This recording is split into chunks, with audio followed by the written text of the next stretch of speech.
तो स्वागत है आपके अपने चैनल पीके एजुकेशन स्टडी में। आज हम पढ़ेंगे भौतिकी का सेकंड चैप्टर गति के सबसे महत्वपूर्ण प्रश्न जो SSC, railway, UPSSC, banking, Bihar दरोगा, बिहार पुलिस और सभी कॉम्पिटिटिव एग्जाम के लिए बेहद ज़रूरी है। तो वीडियो को अंत तक जरूर देखिए और एक भी प्रश्न मिस मत कीजिए। चलते हैं फर्स्ट नंबर प्रश्न पे। किसी वस्तु की स्थिति में समय के साथ परिवर्तन क्या कहलाता है? किसी वस्तु की स्थिति में समय के साथ परिवर्तन क्या कहलाता है? वेग, गति, दूरी, विस्थापन। तो इसका आंसर हो जाएगा गति। चलते हैं अगले प्रश्न पे। गति की एसआई इकाई क्या है? गति की एसआई इकाई क्या है? मीटर, सेकेंड, मीटर प्रति सेकेंड, किलोमीटर प्रति घंटा। तो इसका आंसर हो जाएगा मीटर प्रति सेकेंड। चलते हैं अगले प्रश्न पे। दूरी एक डैश डैश राशि है। सदिश, अदिश, ऋणात्मक, सदिश व अदिश दोनों। तो इसका आंसर हो जाएगा अदिश। चलते हैं अगले प्रश्न पे।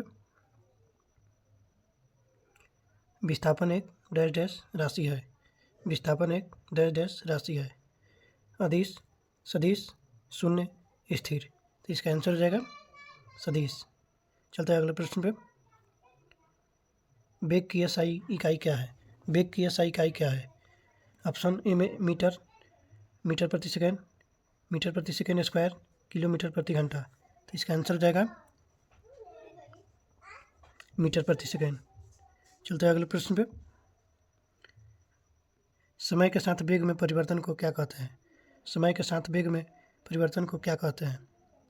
चाल, गति, त्वरण, मंदन। तो इसका आंसर हो जाएगा त्वरण। चलते हैं अगले प्रश्न पे। त्वरण की एसआई इकाई क्या है? त्वरण की एसआई इकाई क्या है? मीटर प्रति सेकेंड, मीटर सेकेंड, मीटर प्रति सेकेंड स्क्वायर। तो इसका आंसर हो जाएगा मीटर प्रति सेकेंड स्क्वायर। चलते हैं अगले प्रश्न पे। समान गति में त्वरण होता है। समान गति में त्वरण होता है अधिक, कम, शून्य, अनंत। तो इसका आंसर हो जाएगा शून्य। चलते हैं अगले प्रश्न पे। यदि वस्तु विराम अवस्था में है तो उसका वेग होगा। यदि वस्तु विराम अवस्था में है तो उसका वेग होगा 1 मीटर प्रति सेकेंड, 0, शून्य, अधिकतम, ऋणात्मक। तो इसका आंसर हो जाएगा शून्य। चलते हैं अगले प्रश्न पे। चाल किस पर निर्भर करती है? चाल किस पर निर्भर करती है?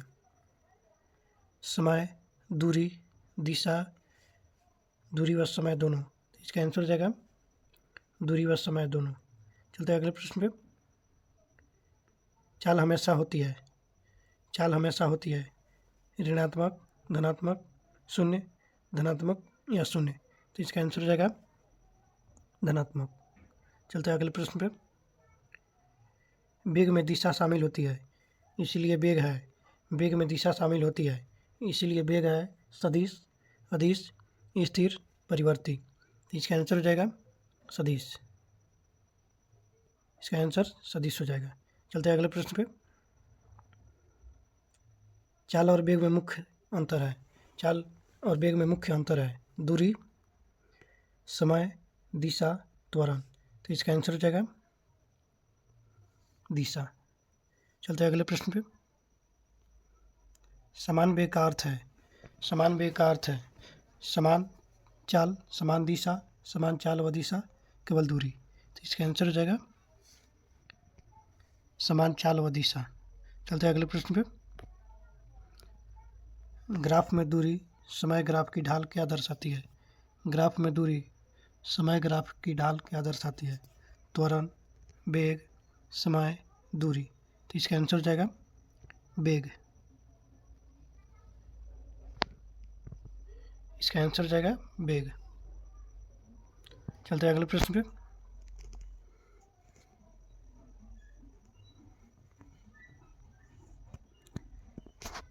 वेग समय ग्राफ की ढाल क्या दर्शाती है?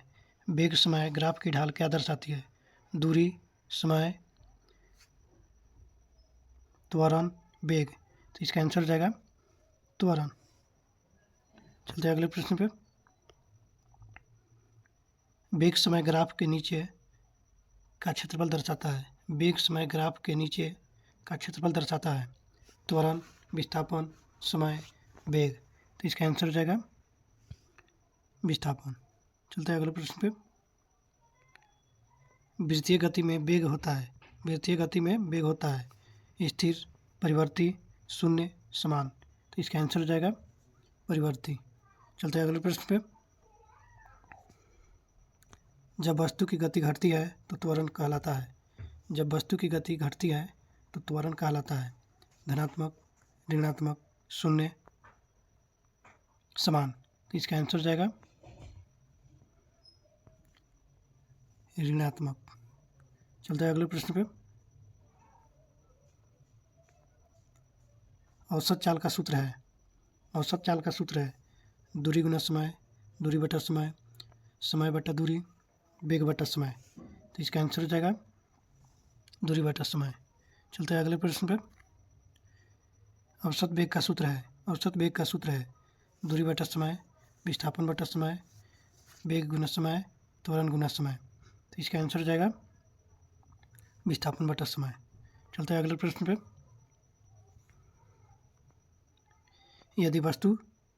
यदि वस्तु वापस प्रारंभिक बिंदु पर आ जाए तो विस्थापन होगा। यदि वस्तु वापस प्रारंभिक बिंदु पर आ जाए तो विस्थापन होगा अधिक, समय, अधिक, कम, शून्य, अनंत। तो इसका आंसर हो जाएगा शून्य। चलते हैं अगले प्रश्न पे। समान त्वरण वाली गति कहलाती है। समान त्वरण वाली गति कहलाती है असमान गति, समान गति, समान त्वरित गति, वृत्तीय गति। तो इसका आंसर हो जाएगा समान त्वरित गति। चलते हैं अगले प्रश्न पे। पहली गति समीकरण है।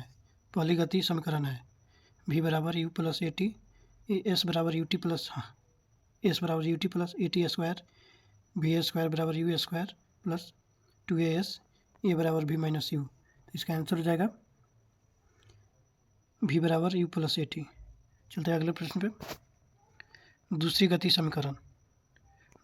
समीकरण है v बराबर u plus a t, s बराबर u t plus half a t square, v square बराबर u square plus 2as, s बराबर वी टी। तो इसका आंसर हो जाएगा एस बराबर u t plus half a t square.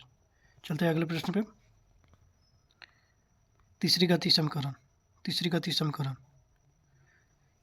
v बराबर u plus a t, s बराबर u t plus half a t square, v square बराबर u square plus 2as, a बराबर s बटा 2। तो इसका आंसर हो जाएगा वी स्क्वायर बराबर यू स्क्वायर प्लस 2as। चलते हैं अगले प्रश्न पे। गति की दिशा बदलने पर वेग समान रहता है, बदलता है, शून्य हो जाता है, बढ़ता है। तो इसका आंसर हो जाएगा बदलता है। चलते हैं अगले प्रश्न पे। मुक्त पतन में त्वरण होता है 9.8 मीटर प्रति सेकंड स्क्वायर, 8.9 मीटर प्रति सेकंड स्क्वायर, 10 मीटर प्रति सेकंड स्क्वायर, शून्य। तो इसका आंसर हो जाएगा 9.8 मीटर प्रति सेकंड स्क्वायर। चलते हैं अगले प्रश्न पे। सीधी रेखा में समान चाल से चलने वाली वस्तु का वेग बदलता है, समान रहता है, शून्य होता है, अनंत होता है। तो इसका आंसर हो जाएगा समान रहता है। चलते हैं अगले प्रश्न पे। चाल कभी भी नहीं हो सकती है धनात्मक, ऋणात्मक, शून्य, बहुत अधिक। तो इसका आंसर हो जाएगा ऋणात्मक। चलते हैं अगले प्रश्न पे। विस्थापन अधिकतम होता है जब सीधी रेखा में चले, घुमावदार चले, रुके, लौट आए। तो इसका आंसर हो जाएगा सीधी रेखा में चले। चलते हैं अगले प्रश्न पे। दूरी और विस्थापन बराबर होंगे जब वृत्त में चले, सीधी रेखा में एक दिशा में चले, लौट आए, घूमे। तो इसका आंसर हो जाएगा सीधी रेखा में एक दिशा में चले। चलते हैं अगले प्रश्न पे। असमान गति में वेग होता है, असमान गति में वेग होता है, स्थिर, समान, परिवर्ती, शून्य। तो इसका आंसर हो जाएगा परिवर्ती। चलते हैं अगले प्रश्न पे। गति का अध्ययन को क्या कहते हैं? गति के अध्ययन को क्या कहते हैं? यांत्रिकी, गतिकी, ऊष्मागतिकी, प्रकाशिकी। तो इसका आंसर हो जाएगा गतिकी। चलते हैं अगले प्रश्न पे। समय वेग ग्राफ में सीधी रेखा का अर्थ है। समय वेग ग्राफ में सीधी रेखा का अर्थ है समान त्वरण, असमान त्वरण, शून्य, स्थिर दूरी। तो इसका आंसर हो जाएगा समान त्वरण। चलते हैं अगले प्रश्न पे। यदि वेग समय ग्राफ क्षैतिज रेखा है तो त्वरण होगा। यदि वेग समय ग्राफ क्षैतिज रेखा है तो त्वरण होगा अधिक, कम, शून्य, अनंत। तो इसका आंसर हो जाएगा शून्य। चलते हैं अगले प्रश्न पे। किसी वस्तु का ऋणात्मक वेग दर्शाता है।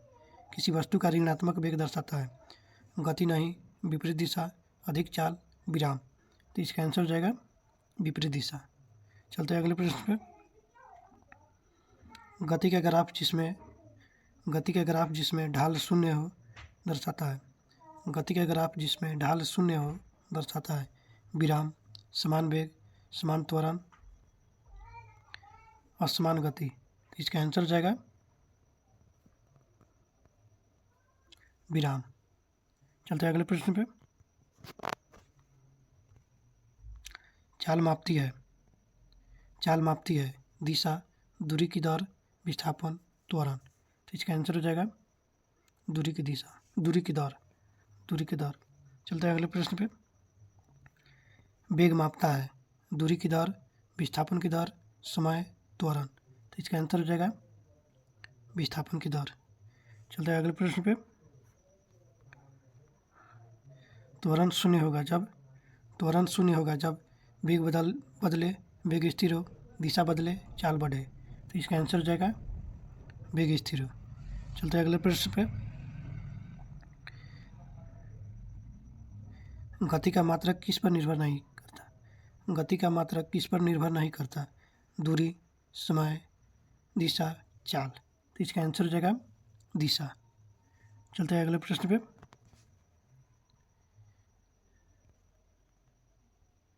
एक वस्तु 10 मीटर प्रति सेकंड की चाल से चल रही है तो इसका वेग होगा। एक वस्तु 10 मीटर प्रति सेकंड की चाल से चल रही है तो इसका वेग होगा। तो इसका 10 मीटर, 10 सेकंड, 10 मीटर प्रति सेकंड, शून्य। तो इसका आंसर हो जाएगा 10 मीटर प्रति सेकंड। चलते हैं अगले प्रश्न पे।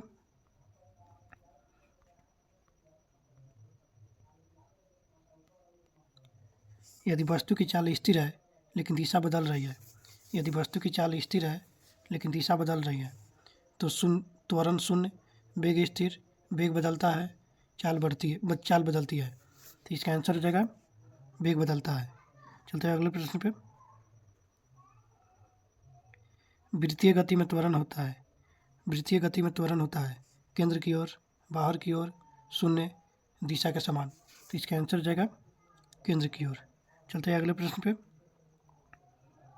चाल का ग्राफ हमेशा होता है धनात्मक, ऋणात्मक, शून्य, परिवर्ती।